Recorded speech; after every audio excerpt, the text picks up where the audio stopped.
नमस्कार. सध्या उन्हाळ्याची सुट्टी आहे, मुलांना रोज काहीतरी नवीन नवीन खायला लागतं. तर आज मी मस्त असं इडलीचे बॅटर पासून एक छानशी रेसिपी बनवणार आहे आणि त्यामध्ये आपल्याला काही ह्या भाज्या वापरायच्या.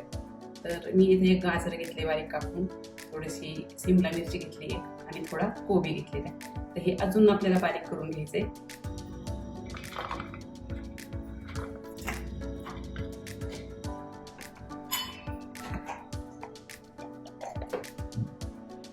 आता या सगळ्या भाज्या आपल्या एकदम बारीक करून झाल्यात. आता यामध्ये आपल्याला एक उकडलेला बटाटा किसून घ्यायचा.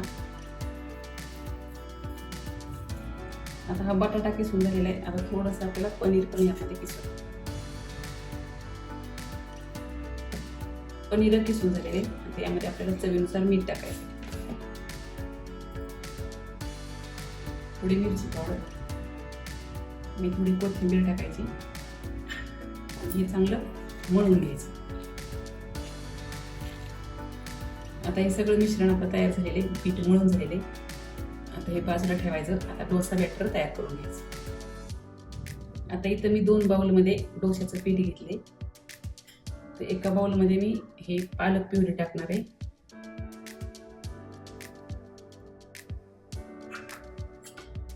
हे मिक्स करून घ्यायचं आणि ह्या बाउलमध्ये थोडासा पिवळा कलर. तुमच्याकडे पिवळा कलर नसेल तर हळद टाकली तरी सुद्धा चालू शकतं.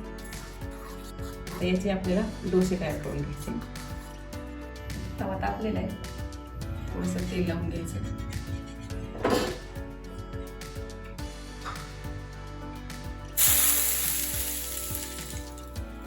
आता अगोदर आपल्याला पिवळ्या कलरचा डोसा तयार करून घ्यायचा. कुठलाही घेऊ शकता, किंवा अगोदर तरी चालेल.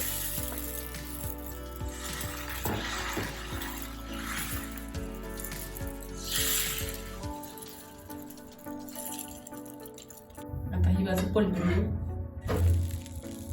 या भाज्यांच्या मिश्रणाचा असा आपल्याला रोल करून घ्यायचा.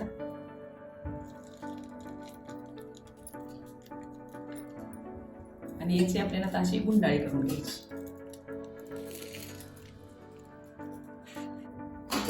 हा रोल बाजूला काढून घ्यायचा.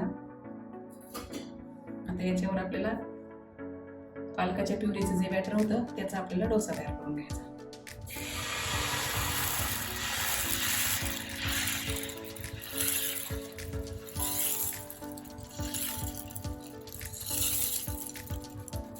तेल सोडून ही बाजू पण आपल्याला पलटून घ्यायची.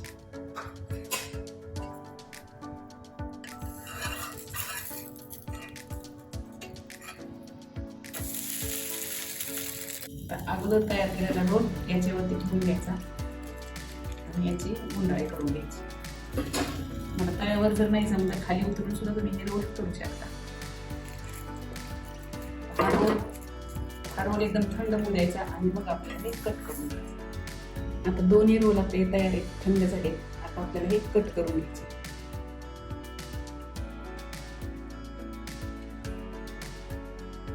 मस्त असं कट झालेलं ताटात मांडून घ्यायची. आता हे मस्त रोल कट करून तयार आहेत. आता याच्यावर आपण थोडंसं मोहरीचा तडका देऊ. ही मोहरी तडतडून घेतली, थोडेसे तेल टाकू.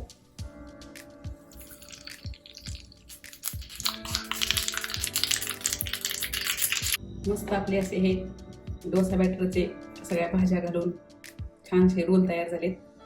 तर तुम्ही अशा प्रकारे नक्की करून बघा. आता हे रोल आपण सांबर बरोबर किंवा चटणी बरोबरही खाऊ शकतो. मी खोबऱ्याची चटणी केलेली आहे.